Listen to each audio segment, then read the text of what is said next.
आइए आज का टॉपिक हमारा क्या है दोस्तों। आज का टॉपिक हमारा है कि कंप्यूटर के बारे में मैं आप लोगों को 15 क्वेश्चन आज कराने जा रहा हूं, जिससे आप लोगों को तकरीबन भिड़ने वाला क्वेश्चन ही बताऊंगा जो आपको झारखंड सीजीएल में आने वाले काम आएंगे। झारखंड सीजीएल के जितने भी एग्जाम हैं, झारखंड सीजीएल हो गया, झारखंड कांस्टेबल का हो गया, इन सारे एग्जामों में आपको काम आने वाला है। तो आइए क्वेश्चन नंबर 1 देखते हैं। इसका क्वेश्चन है एटीएम क्या है। एटीएम क्या है दोस्तों, बताइए आप लोग। बैंकों की शाखाएं होती है एटीएम, बैंकों के स्टाफ युक्त काउंटर होती है एटीएम, बिना स्टाफ के नकदी देन, ये सभी इनमें से कोई नहीं। इन 5 ऑप्शन दिया हुआ है दोस्तों, इन 5 ऑप्शनों में से हमारा आंसर हो जाएगा एटीएम बिना स्टाफ का नकदी देने वाला व्यक्ति होता नहीं है। ये बिना स्टाफ का नकदी देता है मुझे, ये हमारा आंसर हो जाएगा सेकेंड नंबर का। And question number 2, data processing card का अर्थ क्या है। डेटा का संग्रह, कंप्यूटर की कार्य प्रणाली, गणना कार्य करना, वाणिज्यिक उपयोग के लिए जानकारी तैयार करना। डेटा प्रोसेसिंग कार्ड का अर्थ क्या है। तो 4 ऑप्शन है दोस्तों, तो आप लोग बता सकते हैं कि हमारा इन 4 ऑप्शन में से कौन सा ऑप्शन सही है, करेक्ट है। डेटा प्रोसेसिंग का संग्रह, ये मेरा गलत है, ये मेरा सही नहीं है। मेरा तो सही आंसर हो जाएगा वाणिज्य उपयोग के लिए जानकारी तैयार करना। डेटा प्रोसेसिंग हमारा क्या करता है, जैसे कोई भी कंप्यूटर सिस्टम में हम कोई भी चीज़ को डालते हैं तो हमारा वो डेटा प्रोसेसिंग वाणिज्य उपयोग को डेटा उपयोग के लिए जानकारी तैयार करता है। तो हमारा आंसर हो जाएगा डन, ये वाणिज्य उपयोग के लिए जानकारी तैयार करना। एंड क्वेश्चन नंबर 3, सीपीयू का वह भाग जो अन्य सभी कंप्यूटर कंपोनेंट्स की गतिविधियों को कोऑर्डिनेट करता है, वह भाग निम्नलिखित में से कौन है। Motherboard, coordination board, control unit, arithmetic logic unit. तो आप लोग बता सकते हैं क्वेश्चन नंबर 3 में हमारा आंसर कौन सा हो जाएगा। तो इसमें हमारा आंसर हो जाएगा control unit. Control unit CPU का वह भाग है, कंट्रोल यूनिट सीपीयू का वह भाग है जो अन्य कंपोनेंट्स की गतिविधियों को कोऑर्डिनेट करता है और उनको कंट्रोल करता है। इसका नाम ही इसलिए कंट्रोल यूनिट पड़ा। तो आप लोग समझ गए होंगे कि इसका answer control unit question number 3 है। एंड क्वेश्चन नंबर 4 पे दे चलते हैं। कंप्यूटर में जाने वाला डेटा को क्या कहते हैं। कंप्यूटर में जाने वाला डाटा को क्या कहते हैं। Output data, algorithm, calculations, input data. तो आप लोग, ये तो सिंपल सा क्वेश्चन है, आप लोग इसे कंप्यूटर में जाने वाले डाटा को इनपुट डाटा कहते हैं, तो पता ही है, हर किसी को तो पता होना चाहिए। इतना छोटा सिंपल क्वेश्चन है, पता होगा तो फिर आप लोगों को सीजन निकालना तो इम्पॉसिबल है। इनपुट का आउटपुट में रूपांतरण किसके द्वारा किया जाता है। इनपुट का आउटपुट में रूपांतरण किसके द्वारा किया जाता है। जैसे कि कंप्यूटर में हम लोग कोई डाटा इनपुट करते हैं, उसका रूपांतरण किसके द्वारा किया जाता है। तो हमारा इसमें कौन सा आंसर हो जाएगा, peripheral memory CPU input output unit. तो आप लोग बता सकते हैं इसमें हमारा कौन सा आंसर हो जाएगा। जो हमारा सीपीयू है सबसे बड़ा काम करता है, जो आउटपुट डाटा को जो इनपुट डाटा को आउटपुट डाटा में कन्वर्ट करने का काम, सबसे बड़ा काम यही करता है। तो नेक्स्ट क्वेश्चन की ओर चलते हैं। कंप्यूटर क्या है। तो इलेक्ट्रॉनिक मशीन है कंप्यूटर, एगो पावर मशीन है, विद्युत मशीन है, मानव मशीन है। तो इन 4 में से हमारा कंप्यूटर इलेक्ट्रॉनिक मशीन है, क्योंकि ये इलेक्ट्रिसिटी द्वारा ही चलाया जा सकता है।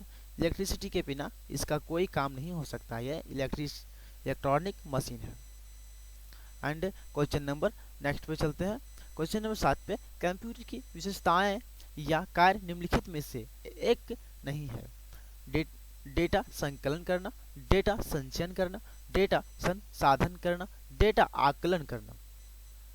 कंप्यूटर का हमारा एक काम है सारा, डेटा संकलन करना हमारे कंप्यूटर का काम ही होता है, डेटा संचयन करना भी काम होता है, डेटा संसाधन करना ये हमारा कंप्यूटर का काम नहीं होता। तो इसका हम गलत मानेंगे, ये हमारा गलत है इस क्वेश्चन के अनुसार से। तो हमारा आंसर हो जाएगा ये क्वेश्चन नंबर 3, मतलब क्वेश्चन नंबर 3। कंप्यूटर में सूचना किसे कहा जाता है? डेटा को, संख्याओं को, एकत्रित डाटा को, एकत्रित चिन्ह को। तो कंप्यूटर में सूचना किसे कहा जा सकता है? एकत्रित डाटा को कहेंगे सूचना, या संख्याओं को कहेंगे, या फिर एकत्रित डाटा को कहेंगे? तो कंप्यूटर में सूचना हम एकत्रित डाटा जो हमारे कंप्यूटर में रहेगा उसको हम कहेंगे। तो हमारा आंसर हो जाएगा थर्ड। एंड क्वेश्चन नंबर 9 पे चलते हैं। निम्न में से कौन सी सीपीयू का भाग है? निम्न में से कौन सी सीपीयू का भाग है? कीबोर्ड, प्रिंटर, या एलयू, टेप? तो आप लोग इसमें नॉर्मल से क्वेश्चन बता सकते हैं आप लोग कि सीपीयू जो हमारा सीपीयू होता है ओ ये सीपीयू में हमारा प्रिंटर, कीबोर्ड जिसे हम लोग टाइप करते हैं तो ये कीबोर्ड सीपीयू में नहीं पाया जाता है। प्रिंटर तो सब बाहर रहता है, ये भी पाया नहीं जाता है। टैब तो पाया ही नहीं जाता, तो बच गया लास्ट में एक ठो। तो हमारा आंसर हो जाएगा ALU, अर्थमेटिक। इसका फुल फॉर्म हो जाएगा अर्थमेटिक लॉजिक यूनिट। समझे दोस्तों? एंड क्वेश्चन नंबर 10 पे चलते हैं। EDP क्या है? EDP का फुल फॉर्म आप लोग बता सकते हैं? Electronic data parts, electronic data personal, electronic data power, electronic data processing, electronic data processing. तो EDP इन चारों में से हमारा इलेक्ट्रॉनिक डेटा प्रोसेसिंग हो जाएगा इसका फुल फॉर्म। तो चलिए दोस्तों इसका आंसर 4 हो गया। एंड नेक्स्ट क्वेश्चन पे चलते हैं। कंप्यूटर में सीपीयू क्या होता है? Cover processing unit, control processing unit, central processing unit, उपयुक्त सभी। इसका फुल फॉर्म अगर आप लोग जानते हैं, central processing unit, control processing unit, cover processing unit, तो आप लोग इसका बता सकते हैं, चुटकियों में आंसर बता सकते हैं। इसका हो जाएगा central processing unit. CPU central processing unit, ठीक है। एंड क्वेश्चन नंबर 12 पे चलते हैं। ये एलयू का पूरा नाम क्या है? Arithmetic logic unit, arithmetic large unit, arithmetic long unit. तो आप लोग देख के ही बता सकते हैं। अर्थमेटिक लॉजिक यूनिट मैंने आप लोगों को उधर ही बताया था, तो हमारा इसमें आंसर हो जाएगा अर्थमेटिक लॉजिक यूनिट, ठीक है। ये हमारा पहला नंबर का आंसर हो जाएगा, ठीक है। And question number 13। Question number 13 में देखते हैं कंप्यूटर का दिमाग कहलाता है, जो कंप्यूटर का दिमाग है, कंप्यूटर कार्य करता है, उसका दिमाग क्या कहलाता है?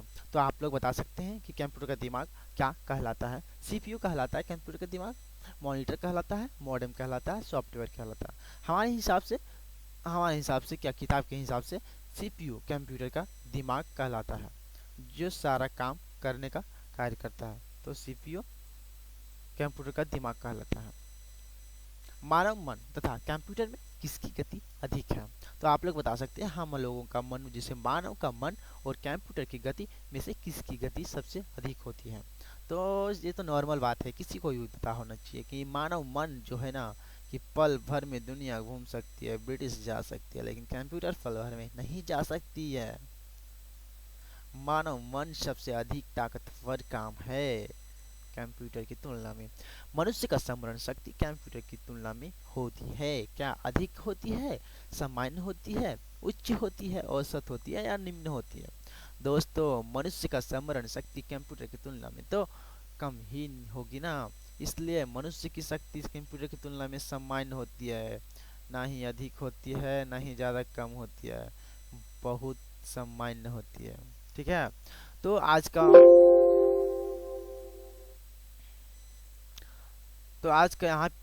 का वीडियो दोस्तों, आज का यह वीडियो यहीं पे ख़त्म हो रहा है। तो कल मैं इससे आगे का क्वेश्चन लेकर आऊँगा। अगर आप लोगों को हमारा ये वीडियो अच्छा लगा हो तो कृपया हमारे चैनल को सब्सक्राइब करें, लाइक करें और नीचे कमेंट करके ज़रूर बताएं कि मैं आप लोगों को किस तरह से बढ़िया से हेल्प कर पाऊँ और आप लोगों की सेवा